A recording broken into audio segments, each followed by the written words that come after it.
Assalomu alaykum, hurmatli obunachilar. Egadan Tracker 1 gapdir. Xudo xohlasa, Premier varianti 2019-yilda ishlab chiqarilgan, yumshoq balonlar qo'yilgan, pokoleniya metan qo'yilgan, döşalgan, hamma narsasi tayyor. 185 ming kilometr yurib turibdi mashinamizda. Kraskasi yana chizib qo'yibmiz yana. Uch kapotda yana shunday kraska tushgan. Endi yengil na bo'lgan, unda bir strashniy vaziyat yo'q deb turibdilar egalari. Yana bir telefon so'zlashaverasizlar. Bahası 140 milyon so'm yana ustunda kelishadi yeri bor. Mashina kamisi yo'q, tayyor yurib turgan mashina egadan gap turibdi.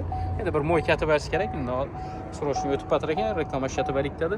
Chexollari bor, polikda tashalgan, linionium döşalgan, multirolla, podogrev, hamma narsasi bor. Bu Premier versiyasi bu. Salon qismimiz yana kojinli. Chexol hamma narsasi bor.